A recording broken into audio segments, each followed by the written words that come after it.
प्रिय छात्रों, आप सबके समक्ष मैं हिंदी का प्रैक्टिस सेट 1 लेकर प्रस्तुत हुआ हूँ, जिसके अंतर्गत क्वेश्चन नंबर 1 के अंतर्गत आपका पहुँचेंगे। ध्यान देंगे कि पहला प्रश्न आपका है, निम्नांकित में से पुल्लिंग शब्द कौन सा है?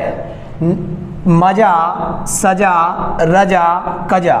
जिनमें से आपका कभी भी लिंग पहचानते समय वाक्य बना करके लिंग का निर्धारण किया जा सकता। जैसे आपको सजा दी जाती है और आपका कजा जिसका शाब्दिक अर्थ है कमी, आपका कजा, रजा जिसका शाब्दिक अर्थ है सहमति, ये तीनों आपके स्त्रीलिंग है। मजा आता है तो मजा आपका इसमें पुल्लिंग शब्द होगा। ये आपके सभी अरबी भाषा के शब्द हैं। अब आगे आपका बढ़ेंगे।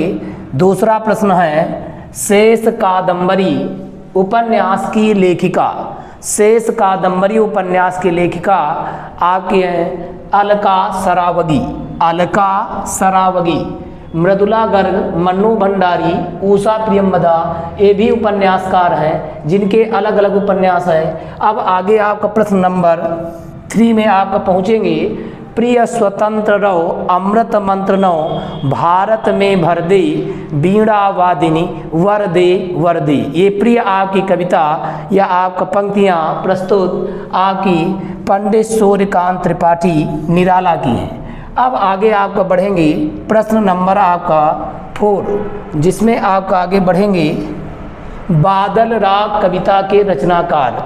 बादल राग कविता के रचनाकार आपके पंडित सूर्यकांत त्रिपाठी निराला। जो आपका ऑप्शन दिया गया प्रसाद पंत महादेवी वर्मा निराला। ये आपका क्वेश्चन नंबर 5 पर आगे आपका बढ़ेंगे। जो कभी पहले ना हुआ हो या जो पहले कभी ना हुआ हो, उसके लिए आपका महत्वपूर्ण वाक्यांश के लिए एक शब्द होगा अभूतपूर्व। जब आप कभी फॉर्म भरते उसमें देखो कॉलम आपका दिखाई देता कि भूतपूर्व सैनिक, अभूतपूर्व सैनिक। जो आपके खानदान में कभी कोई आपका सैनिक ना रहा हो तो ये ऑप्शन अभूतपूर्व टिक करेंगे, और जिसकी उपमा ना की जा सके वो आपका अनुपम कहलाएगा। अब आपका ध्यान देंगे क्वेश्चन नंबर आपका 5 के बाद 6 पर पहुँचेंगे, जहाँ पर आपका ध्यान देंगे रत्नाकर शब्द किस कवि के साथ जुड़ा है? तो रत्नाकर शब्द आपका हरिश्चंद्र, आपका बद्री नारायण, तीसरा ऑप्शन जगन्नाथ दास रत्नाकर। ये आपके आधुनिक काल के द्विवेदी युग के प्रसिद्ध कवि हैं जिनके बारे में आपका ध्यान देंगे। इनका पूरा नाम जगन्नाथ दास रत्नाकर है। इनकी कविता आप लोगों ने पढ़ी होगी, गंगा अवतरण कविता, जो रोला छंद में लिखी गई। दूसरी महत्वपूर्ण इनकी कविता पढ़े होंगे उद्धव शतक, जिसके अंतर्गत इन जगन्नाथ दास रत्नाकर जी को आपका आधुनिक युग का सूरदास भी कहा जाता। इनके प्रसिद्ध आपकी रचना उद्धव शतक को आधुनिक युग की सूर सागर के नाम से जाना जाता। अब जगन्नाथ दास रत्नाकर उर्दू भाषा में जकी उपनाम से कविता लिखते थे। किस नाम से? जकी उपनाम से कविता करने वाले द्विवेदी युग के कवि। एक महत्वपूर्ण बात इनसे संबंधित और भी जान लेंगे कि वह द्विवेदी युग का कौन सा कवि है जो ब्रज भाषा में कविताएं करता था। वही आपके कवि हैं जगन्नाथ दास रत्नाकर। रत्नाकर पर्यायवाची शब्द है समुद्र का।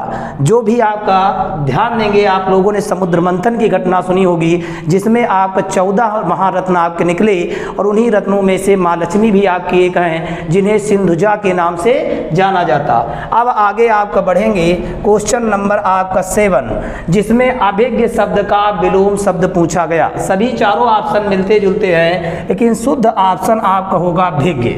अभिज्ञ का तात्पर्य है जिसे आपका कोई जानकारी ना हो, और आपका भिज्ञ से संबंधित आपका जिसे जानकारी हो। अब आगे आपका बढ़ेंगे क्वेश्चन नंबर आपका 9 है, जिसमें आपका 8 नंबर पर पहुँचेंगे।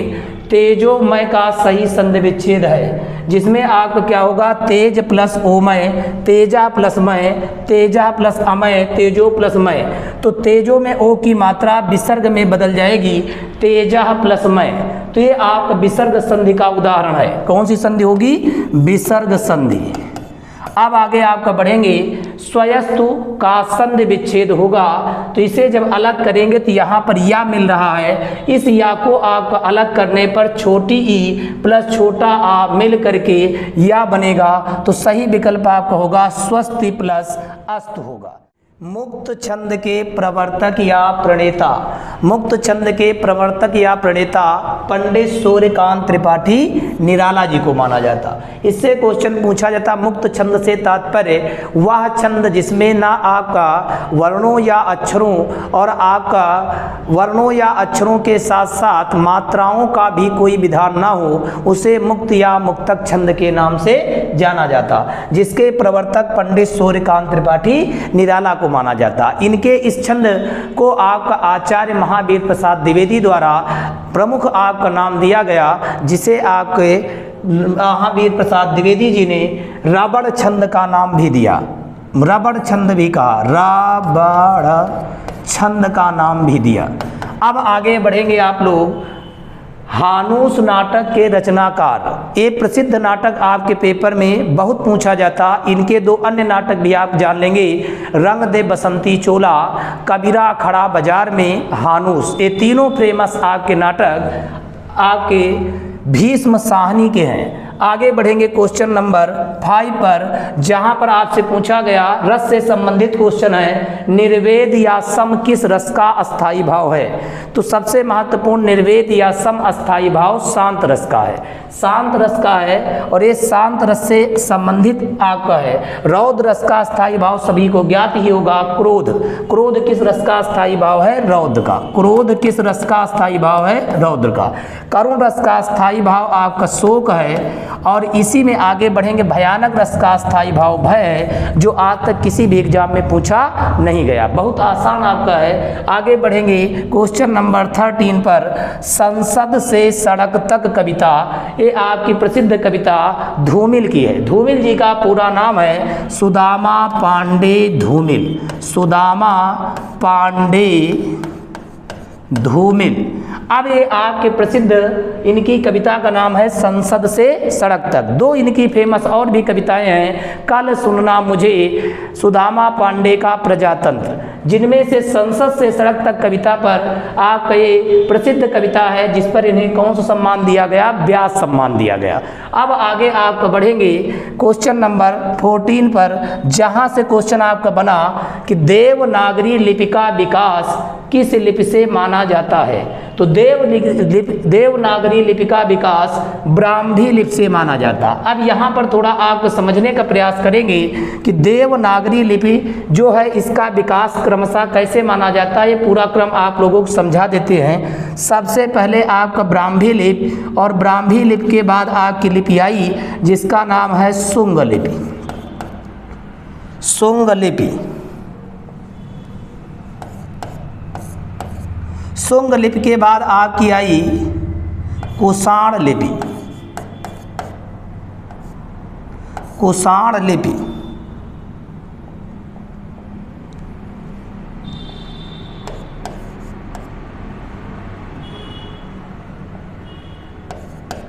कुषाण लिपि के बाद आपकी लिपि आई जिसका नाम है गुप्त लिपि, गुप्त लिपि। गुप्त लिपि के बाद आपकी लिपि आई सिद्ध मात्रा या कुटिला लिपि, या कुटिला लिपि। और इसके बाद आपकी लिपि आई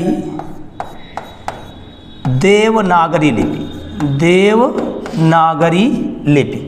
अब लिपि के विकास का एक क्रम आपके हायर एग्जामों में पूछा जाता, तो एक बार आप समझने का प्रयास करेंगे कि विश्व ब्रह्मांड में सबसे पहले ब्राह्मी लिपि, ब्राह्मी लिपि के बाद आपका शुंग लिपि, जिसको आप लोगों ने इतिहास में पढ़ा होगा, सबसे पहला ब्राह्मण वंश है जिसे आपका शुंग वंश के नाम से जाना जाता है। आगे बढ़ेंगे, कुषाणों का शासन आप लोगों ने कुषाण लिपि, फिर आप गुप्त शासन में आप लोगों ने नाम सुना होगा समुद्रगुप्त, समुद्रगुप्त को, जिसे भारत का नेपोलियन कहा जाता है। अब इस गुप्त लिपि के बाद आपकी सिद्ध मात्रा या कुटिला लिपि, अंतिम लिपि आपकी आई देवनागरी लिपि। देवनागरी लिपि का नाम देवनागरी इसलिए पड़ा कि देवताओं द्वारा प्रस्तुत होने के कारण, ब्रह्मा के आपको वंशजों द्वारा, आपको गुजरात के नागर ब्राह्मणों द्वारा प्रस्तुत होने के कारण इसका नाम देवनागरी पड़ा। अब आगे आपका बढ़ेंगे,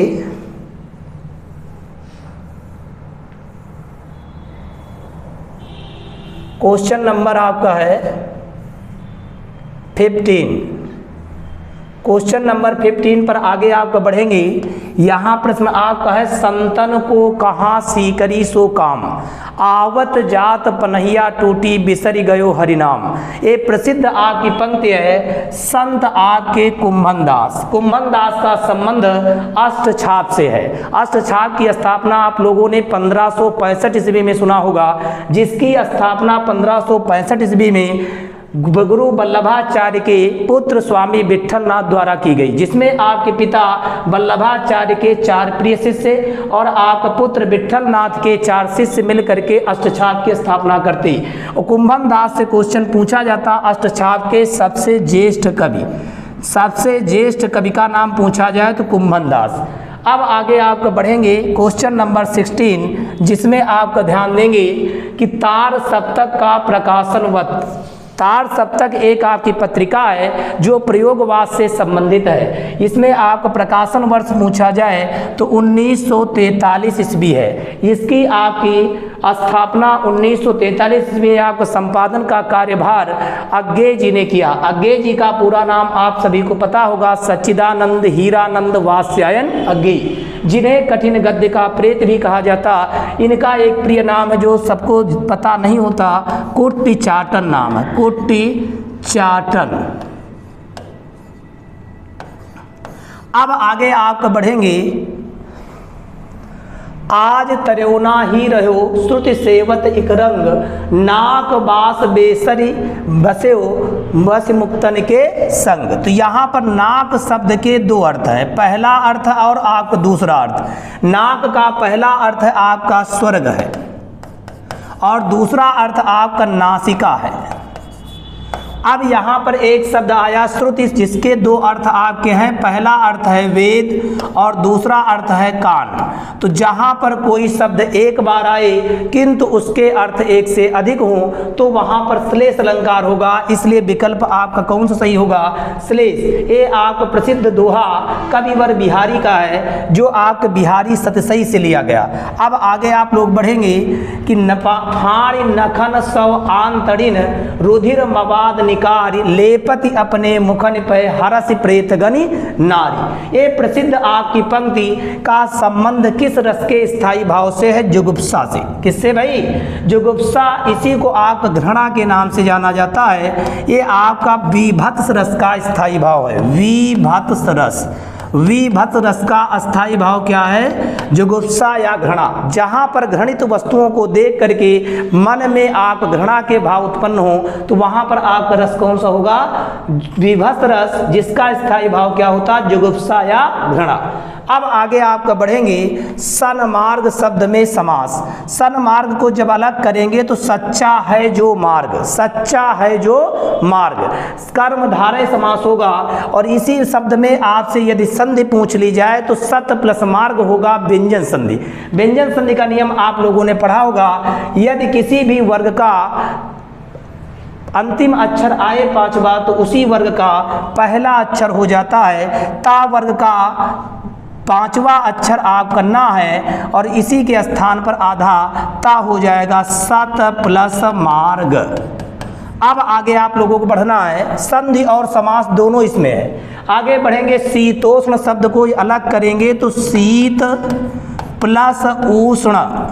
अब यहाँ पर शीत से तात्पर्य ठंडे से है, उष्ण से तात्पर्य गर्म से है, तो ठंडा गर्म में कौन सा समास होगा, द्वंद्व समास। संधि पूछा जाए तो ओ की मात्रा पहचान किस संधि की है, गुण स्वर संधि। कौन सी संधि, गुण स्वर संधि। अब आगे आप लोगों को बढ़ना है पर्यवेक्षण शब्द में उपसर्ग।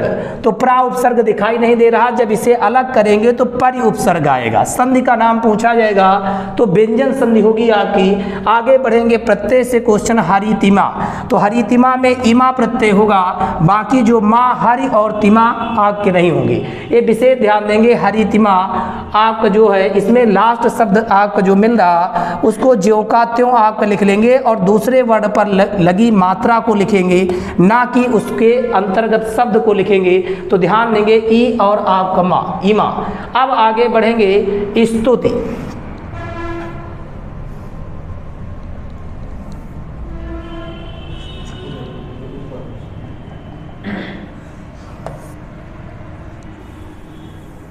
अब आगे आप लोग बढ़ेंगे, क्वेश्चन नंबर आपका 23 है। स्तुति का विलोम शब्द होगा। स्तुति का अर्थ होता किसी के प्रति आपका क्या भाई, स्तुति आबलिक करके इसी को प्रशंसा नाम दिया जाता, प्रशंसा। तो ध्यान देंगे स्तुति या प्रशंसा का विलोम शब्द होगा निंदा, आलोचना नहीं होगा। आलोचना आपका जो शब्द है ना बुराई होगा ना ईर्ष्या होगा, निंदा होगा। यदि आप किसी की स्तुति या प्रशंसा करें तो आप उसकी क्या करें भाई, निंदा। अब आप लोगों ने निंदा रस नामक एक आपका इंटरमीडिएट में निबंध पढ़ा होगा हरिशंकर परसाई जी का। आगे बढ़ेंगे 24 नंबर आपका जो क्वेश्चन है, इसके अंतर्गत मृगेंद्र पर्यायवाची शब्द है। तो यहाँ अहि मतलब सर्प है, तुरंग मतलब आपका अहि किसका है, सर्प का है। अब यहाँ तुरंग आपका घोड़े का पर्यायवाची शब्द है। अब आपका हिरण का जो आपका है इसी को आपका कहा जाता, हिरण के अंतर्गत आपको ध्यान देना। आगे बढ़ेंगे शार्दूल। तो शार्दूल शब्द जो है इसके अंतर्गत ध्यान देंगे शेर का पर्याय है, किसका, शार्दूल। तो यहाँ पर क्वेश्चन इसलिए कठिन है कि मृगेंद्र को जब अलग करेंगे तो मृग प्लस इंद्र होगा, गुण स्वर संधि होगी। मृग आपका प्राचीन समय में समस्त जंगली पशुओं के लिए आपका व्यापक शब्द मृग का प्रयोग किया जाता था। आगे चल करके उसी मृगों में जो श्रेष्ठ होता था, अर्थात आपका इंद्र का अर्थ यहाँ पर श्रेष्ठता से, तो मृगों में जो श्रेष्ठ होता था वही शेर होता था। धीरे धीरे यही संकुचित अर्थ आपका मृगेंद्र केवल आपके किसके लिए प्रयोग किया जाने लगा, हिरण के लिए प्रयोग किया गया। लेकिन आपका यहाँ पर मृग तो हिरण हो सकता, लेकिन इंद्र मतलब श्रेष्ठ। तो मृगों में श्रेष्ठ आपका शार्दूल।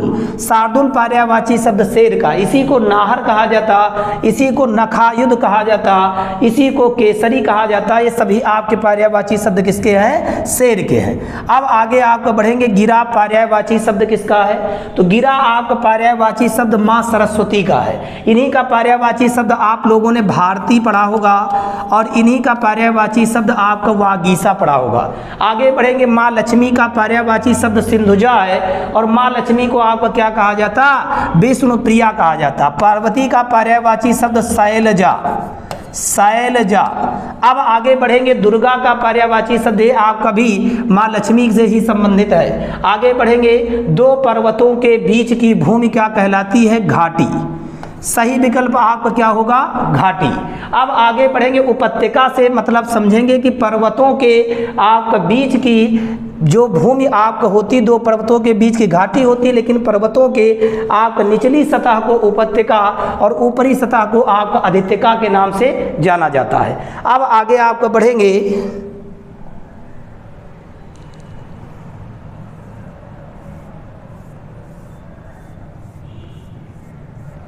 क्वेश्चन नंबर आपका 27, जिसके अंतर्गत आपसे क्वेश्चन पूछा गया कहावत से संबंधित है। कहावत से संबंधित जो भी आपका प्रश्न है इसमें आपको पूछा गया, कुम्हार अपना ही घड़ा सराहता है। तो कुम्हार अपना ही घड़ा सराहता है, पहला ऑप्शन है अपनी ही प्रशंसा करना। अपने हाथ से बनाई वस्तु की प्रशंसा सभी करते हैं। विकल्प सेकंड सही होगा, किसी को बोलने नहीं देना, दूसरों की वस्तु को तुच्छ समझना। तो ध्यान देंगे, आपका अपने ही हाथ से बनाई हुई वस्तु की प्रशंसा सभी लोग करते हैं। जैसे अपने हाथ से कोई आपकी खीर बनाई दी जाए तो आपका कई बार पूछा जाता कैसा टेस्ट रहा, लेकिन किसी दूसरे से अगर पूछा जाए कि आपका माँ द्वारा या किसी अन्य के द्वारा बना दी जाए वस्तु और पूछा जाए कि आपका कैसा टेस्ट रहा, तो लोग बता देंगे या तो आपका खीर में पानी आपका ज़्यादा या तो आपका क्या भाई चीनी ज़्यादा। अब आगे बढ़ेंगे, अरण्य चंद्रिका होना मुहावरे का अर्थ। अरण्य से तात्पर्य जंगल से है, चंद्रिका से तात्पर्य चांदनी से है। तो जंगल की चांदनी हमारे किसी काम की नहीं होगी। जंगल की सुंदरी जिन लोगों ने सही किया होगा वो आप गलत है। जंगल में मंगल भी नहीं होगा, निरर्थक श्रृंगार भी नहीं होगा। सही विकल्प होगा निष्प्रयोजन पदार्थ, कि जंगल में पाई जाने वाली आपकी कोई भी आपकी क्या होगी भाई, तो इसमें आप विशेष ध्यान देंगे निष्प्रयोजन पदार्थ। अब आगे आप बढ़ेंगे, किस छंद का प्रथम व अंतिम शब्द एक सा होता है। बहुत महत्वपूर्ण आपका प्रश्न है। इससे पूछा गया कि जिस शब्द से शुरुआत हो उसी से अंत हो। ये प्रसिद्ध आपका छंद है कुंडलिया। कुंडलिया छंद का निर्माण आपका होता है किन दो छंदों से, ये भी जानते हुए आगे बढ़ेंगे। दोहा प्लस रोला। तो ध्यान देंगे, दोहा के 2 चरण और रोला के 4 चरण मिल करके 6 चरण। कितने भाई, 2 + 4 मिल करके 6 चरणों वाला छंद होता कुंडलिया। कुंडलिया छंद के लिए प्रसिद्ध कवि पूछा जाए तो आपका कविवर आपके गिरधर दास। कुंडलिया छंद के लिए प्रसिद्ध कवि कौन है, गिरधर दास। किसी भी छंद का आप प्रथम और अंतिम शब्द एक जैसा होता है कुंडलिया। आप लोगों ने बहुत कुंडली पढ़ी होगी, जिनमें से आपने सुना होगा, बिना विचारे जो करे सो पाछे पछताए, काम बिगाड़े आपनो जग में होए हंसाए, जग में होए हंसाए चित्त में चैन न आवे, खान पान सम्मान राग रंग कछु मनहि न भावे, कह गिरधर कबीराए सुनो आप, कह गिरधर कबीराए कहो कछु दुख टरत नटारी, खटकत है जी माही कियो जो बिना विचारे। बिना विचारे से प्रारंभ हुआ और बिना विचारे से ही अंत हुआ। ये विशेषता किस छंद की है, कुंडलिया। अब आगे आप पढ़ेंगे, नित नूतन पुर मंगल माही। यहाँ पर विशेष ध्यान देंगे, मात्रा लगा लेंगे और मात्रा लगा करके गिन लेंगे आपका, और किसी को कोई डाउट हो तो पूछ भी लेंगे। तो टोटल मात्राओं की संख्या कितनी मिल रही, 16। 16 मात्रा वाले छंद को चौपाई छंद के नाम से जाना जाता। अब आपका चौपाई छंद में 4 चरण होते, लेकिन पूछा केवल एक ही चरण गया। ये आपका एक सब मात्रिक छंद है, और आपका ध्यान देंगे चौपाई छंद आपका एक सब मात्रिक छंद है। यहाँ पर उल्लाला जो आपका लिखा है, ध्यान देंगे उल्लाला छंद आपका अर्ध सममात्रिक छंद है। कवित्व आपका जो सवैया है आपका भी कैसा छंद है, वर्णिक, या आपका वर्णिक छंद के नाम से इसे जाना जाता। अब आपका ध्यान देंगे दोहा छंद, ये भी आपका अर्ध सममात्रिक छंद है। इससे आप जानने का प्रयास करेंगे, यह सबसे प्राचीन छंद है। कभी भी क्वेश्चन पूछा जाए, सबसे प्राचीन छंद आपका है दोहा। दोहा का प्राचीन नाम है दूहा। क्या नाम है, दूहा के नाम से जाना जाता था, ये सबसे प्राचीन छंद। अब आगे आप बढ़ेंगे, गोबर मुंशी प्रेमचंद के किस उपन्यास का पात्र है। तो मुंशी प्रेमचंद आपके उपन्यास जगत में उपन्यास सम्राट के नाम से जाने जाते, जिनका प्रिय उपन्यास गोदान। गोदान को आप ब्रैकेट में लिखेंगे, कृषक जीवन का महाकाव्य। कृषक जीवन का महाकाव्य का महाकाव्य।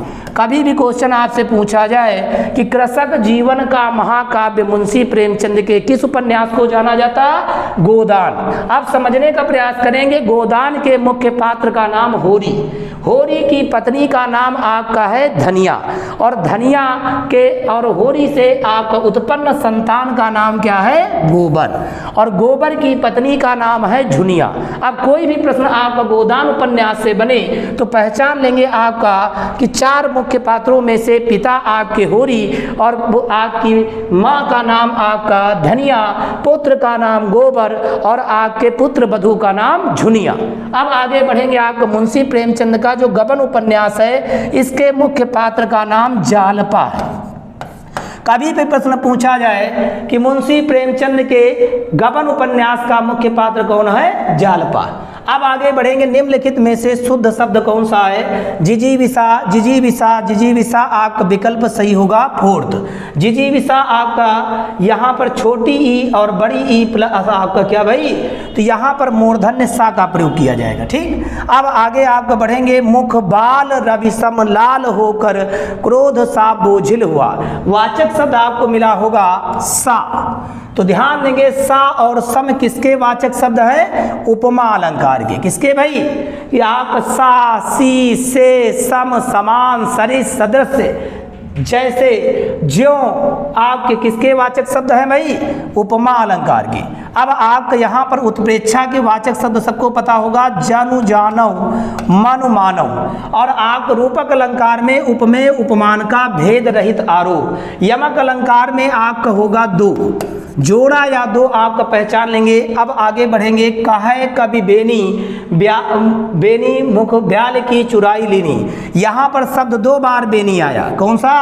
बेनी शब्द दो बार आया, जहां पर पहले बेनी का अर्थ आपका कवि से है, दूसरे बेनी से तात्पर्य चोटी से है। किससे है भाई? चोटी से है। अब यहाँ पर आपका कवि और चोटी अलग अलग अर्थ है, इसलिए यमक अलंकार होगा। ध्यान देंगे, अतिशयोक्ति अलंकार, श्लेष अलंकार, उपमा अलंकार इसलिए नहीं होगा। श्लेष में शब्द एक होगा, अर्थ अनेक होंगे, उपमा के वाचक शब्द होंगे। अतिशयोक्ति अलंकार में जहां पर किसी व्यक्ति या वस्तु का इतना बढ़ा चढ़ाकर वर्णन किया जाए कि लोक सीमा या मर्यादा आपकी क्या हो जाए? खंडित हो जाए। अब आगे आपका बढ़ेंगे, विज्ञान गीता के रचनाकार आचार्य केशवदास।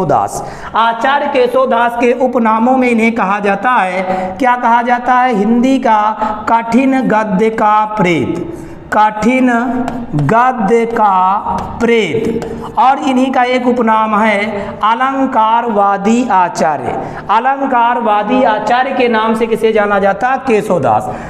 बिहारी आपके जो कवि हैं, ये आपके श्रृंगारी कवि हैं। मतिराम को आपका ब्रैकेट में लिख लेंगे। क्या भाई? पुराने पंथ का पथिक। पुराने पंथ का पथिक किस कवि को कहा जाता? मतिराम जी को कहा जाता। अब आगे बढ़ेंगे, कवि भूषण का वास्तविक नाम है घनश्याम। अब आपको ध्यान देना कि ये भूषण की जो उपाधि है, ये आपका चित्रकूट के तत्कालीन शासक रुद्रदेव सोलंकी द्वारा प्रदत्त आपका ये भूषण उपाधि है। क्या है? उपाधि है। और ये वीर रस के रीत काल के प्रतिनिधि कवि हैं, जिनकी रचना आप लोगों ने इंटरमीडिएट में शिवा बावनी पढ़ी होगी। अब आगे आपका बढ़ेंगे, माखनलाल चतुर्वेदी। माखनलाल चतुर्वेदी की किस रचना को साहित्य अकादमी पुरस्कार दिया गया? हिम तरंगड़ी रचना पर। और किस डेट में दिया गया? 1954 ईस्वी में दिया गया। कब दिया गया भाई? 1954 ईस्वी में दिया गया। और माखनलाल चतुर्वेदी जी को ब्रैकेट में आपका लिख लेंगे, एक भारतीय आत्मा। एक भारतीय आत्मा उपनाम से किस कवि को जाना जाता? माखनलाल चतुर्वेदी की प्रसिद्ध कविता पुष्प की अभिलाषा पढ़ा होगा। और इन्हीं की कविता आपने समर्पण कविता पढ़ी होगी। मन समर्पित और आपका तन समर्पित रचनाएं सभी इनकी हैं। पुष्प की अभिलाषा भी इनकी रचना है, हिमकिरीटनी भी है, समर्पण कविता। लेकिन किस पर इन्हें पुरस्कार मिला? आपको पुरस्कार साहित्य अकादमी हिम तरंगड़ी रचना पर मिला। अब आगे आप पढ़ेंगे, 11 वर्ष का समय कहानी। एक कहानीकार आपके हैं आचार्य रामचंद्र शुक्ल। और आप 11 वर्ष का समय कहानी फेमस किसकी है? आचार्य रामचंद्र शुक्ल जी की है। और प्रेमचंद आपके कथा कहानी सम्राट हैं, जयशंकर प्रसाद और सुभद्रा कुमारी चौहान। तो विशेष ध्यान देंगे कि मुंशी प्रेमचंद के 2 कहानी संग्रह आप लोगों ने पढ़ा होगा। मान सरोवर, जिसमें 300 कहानियों का संकलन मिलता है। एक इनकी कहानी संग्रह पढ़ा होगा प्रेम 25, जिसमें 25 कहानियों का संकलन मिलता है। अब आगे आपका बढ़ेंगे, जयशंकर प्रसाद की कहानी आकाशदीप, पुरस्कार आप मधुआ, गुंडा, ये फेमस कहानियां पढ़े होंगे। सुभद्रा कुमारी चौहान की 3 फेमस कहानियां आप लोगों ने पढ़ा होगा, उन्मादिनी, उन्मादिनी और आपका बिखरे मोती और आपका क्या भाई पापी पेट, और इनके आपका नेट के सिलेबस में आपका शामिल कहानी आपकी राही पढ़ा होगा, राही कहानी। अब आगे आपका बढ़ेंगे, विश्रामपुर का संत किस उपन्यास के आपका लेखक, इसके आपके श्री लाल शुक्ल को माना जाता विश्रामपुर का संत। अब आप श्री लाल शुक्ल के अन्य उपन्यासों में आप लोगों ने नाम सुना होगा राग दरबारी का, राग दरबारी विश्रामपुर का संत। अब अंतिम क्वेश्चन आपका 39 नंबर पर है, पहल पत्रिका के संपादक ज्ञान रंजन। राजेंद्र यादव की आपने पत्रिका पढ़ी होगी हंस पत्रिका, हंस पत्रिका जिसका आपका संपादन इन्होंने दिल्ली से किया। कहां से किया भाई? दिल्ली से संपादन कार्य आपका करने वाले राजेंद्र यादव जी है। अब आगे आपका बढ़ेंगे,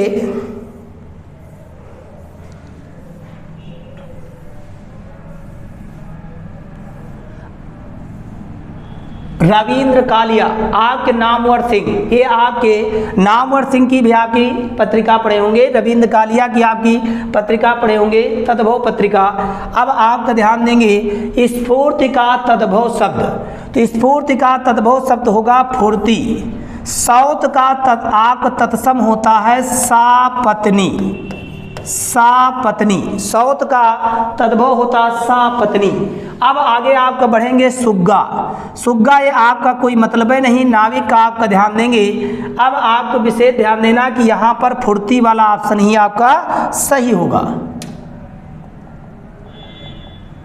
अब आपको ध्यान देना, भला मैं क्या कर सकता हूं, इस वाक्य में भला शब्द क्या होगा? तो भला शब्द आपका संज्ञा सर्वनाम विशेषण अव्यय होगा, और यहां पर आपको ध्यान देना मैं शब्द क्या होगा? सर्वनाम होगा। मैं शब्द क्या होगा? सर्वनाम। और आपका यहाँ पर क्या शब्द भी आपका सर्वनाम है, और कर सकता हूं में सकता आपकी क्रिया है। अब आगे बढ़ेंगे, झूला नट उपन्यास किसका है? झूला नट उपन्यास की लेखिका आपकी कौन है भाई? मैत्रेयी पुष्पा जी है। कौन है भाई? मैत्रेयी पुष्पा जी का ये उपन्यास, जो आपके जंगले आपके सर्कस दिखाने वाले, आपने कर्तव्य दिखाने वाले नट या नटों की एक प्रजाति होती, उनके जीवन पर आधारित समस्याओं पर आधारित उपन्यास झूला नट। अब आगे आपका बढ़ेंगे, उत्तर कबीर कविता पर व्यास सम्मान पाने वाले साहित्यकार का नाम केदारनाथ सिंह। उत्तर कबीर कविता पर व्यास सम्मान किसे मिला? केदारनाथ सिंह को मिला। अब आगे बढ़ेंगे, सही युग्म आप पहचानने का प्रयास करेंगे, काले। यहां पर अगर काली कर दिया जाता तब टोपी सही हो जाता, काले और टोपी आपका गलत हो जाएगा। आगे बढ़ेंगे, सुनहरा पत्ता सही होता है, लेकिन सुनहरी पत्ती होना चाहिए, ये भी गलत। अब आगे बढ़ेंगे, दुबला पतला लड़का, ये विकल्प आपका सही होगा। उड़ती हुई चिड़िया होगा, ना कि उड़ता हुआ, आपका यहां उड़ती हुई चिड़िया होगा। इसलिए आपके तीनों विकल्प गलत हैं, और सही विकल्प आपका कौन सा है भाई? अब आगे आपको बढ़ना, ओलगा से गंगा। ओलगा आपकी कहाँ की? यूरोप महाद्वीप की नदी है, और गंगा आपकी कहाँ की है भाई? एशिया महाद्वीप के अंतर्गत आने वाले भारत की नदी। तो आपके घुमक्कड़ शास्त्र के जनक, जिन्हें आप लोगों ने राहुल सांकृत्यायन के नाम से जाना होगा, ये आपको घुमक्कड़ी के जनक माने जाते। इनकी दो फेमस कहानियां, ओलगा से गंगा, और दूसरी आपकी है सतमी के बच्चे, सतमी के बच्चे। ये दो फेमस आपकी कहानियां हैं। अब आगे आपका बढ़ेंगे, पराधीन सपनों सुख नाही, जे कृत सृजी नारी जगमाही। प्रसिद्ध चौपाई छंद से आपका युक्त पंक्ति है गोस्वामी तुलसीदास की। अब आप इसकी घटना जान लेंगे कि गोस्वामी तुलसीदास को अकबर ने अपने राज दरबार में आमंत्रित किया था, और आपके राज आमंत्रण में दूतों द्वारा जब तुलसीदास से सूचना दी गई, तुलसीदास ने आपका लिख करके भिजवा दिया, दूतों से कह दिया कि पराधीन सपनों सुख नाही, किसी के आपका राज दरबार में हम रह करके साहित्य सृजन नहीं करेंगे। अब आगे आपका बढ़ना है, अजायब घर। अजायब घर आपका क्या भाई? अजायब और घर, अजायब अरबी भाषा का शब्द है, और यहाँ पर घर क्या है भाई? हिंदी भाषा का शब्द है, और मिल करके दो अलग अलग भाषाओं का शब्द संकर होगा। संकर शब्द की परिभाषा जान लेंगे, दो अलग अलग भाषाओं से मिलकर बना शब्द संकर शब्द होगा। आगे बढ़ेंगे, तद्भव शब्द से तात्पर्य आपका क्या है भाई? ऐसा शब्द जो आपका संस्कृत भाषा से परिवर्तित होकर हिंदी में भाषा में आया, वो आपका क्या कहलाया? तद्भव शब्द। देशज शब्द से तात्पर्य उन शब्दों से है जिनके उत्पत्ति की जानकारी हमें प्राप्त नहीं होती। जैसे आप लोगों ने सुना होगा, चूड़ी है, आपका पगड़ी है, आपका इसी में तेंदुआ है, खिड़की है, ये आपके देशज शब्द है। विदेशज से तात्पर्य जिन शब्दों का आपका क्या भाई? विदेशी भाषा से हमारी हिंदी भाषा में आगमन हुआ, इन्हीं का दूसरा नाम आगत शब्द भी है। आगत शब्द भी है। अब आगे आप बढ़ेंगे, परभ्रत पर्यायवाची शब्द। परभ्रत पर्यायवाची शब्द है कोयल का। कोयल के अन्य पर्यायवाची में ध्यान देंगे, इसी को श्यामा के नाम से जाना जाता, इसी को बसंत दूती के नाम से जाना जाता, और इसी को आपका क्या भाई? ध्यान देंगे, मैना के पर्यायवाची शब्द। सही विकल्प ये आपको होगा, मैना के पर्यायवाची में सारिका, बहुत पूछा जाने वाला है। कबूतर के पर्यायवाची में रक्त लोचन, रक्त लोचन। और आपका ध्यान देंगे, यहीं पर आपको कोयल के पर्यायवाची शब्द में परभ्रत आपका है बसंत दूती है। मुर्गा के पर्यायवाची शब्दों में आप ध्यान देंगे अरुण शिखा, अरुण शिखा। अब आप ध्यान देंगे, मुर्गे के पर्यायवाची शब्दों में अरुण शिखा, उपाकर, जो सबसे ज्यादा पूछा जाता, उपाकर। उपाकर के बाद आप लोगों ने नखा युद्ध नहीं चरणा युद्ध पढ़ा होगा, चरणा युद्ध। और इसी को अरुण शिखा, ताम्रशिख, ताम्रचूर्ण के नाम से भी जाना जाता। अब आगे आपका बढ़ेंगे, प्रश्न नंबर कौन सा है भाई? 49वां प्रश्न आपका है, सुख दुख के बीच लगने वाला विराम चिन्ह आपका क्या होगा? योजक चिन्ह। योजक चिन्ह से तात्पर्य आपका सामासिक पदों के बीच लगने वाला चिन्ह, या आपका माता पिता के बीच लगने वाला चिन्ह क्या होगा? योजक। अब आपको ध्यान देना, विवरण चिन्ह, निर्देशक चिन्ह और अपूर्ण विराम कोई चिन्ह नहीं होता, पूर्ण विराम होता है। अब आगे आपको बढ़ेंगे, निम्नलिखित शब्दों में से किस शब्द में उपसर्ग नहीं है? तो सुपुत्र में सु उपसर्ग है, सुकर्म में आपका सु है, और अधर्म में आ है। क्योंकि धर्म को अलग करेंगे, यहाँ कर्म को अलग करेंगे, यहाँ पुत्र को अलग करेंगे, लेकिन मिलान में कोई उपसर्ग नहीं है। मिलान में प्रत्यय है, लेकिन आन प्रत्यय है। कौन सा? आन प्रत्यय आपका माना जाएगा। कौन सा प्रत्यय होगा? आन प्रत्यय। अब आप लोगों को ध्यान देना कि इन 50 क्वेश्चनों में से कोई भी ऐसा क्वेश्चन हो जिसमें आपको कोई डाउट हो, कुछ पूछना हो, उससे संबंधित आपका पूछ सकते, कमेंट कर सकते।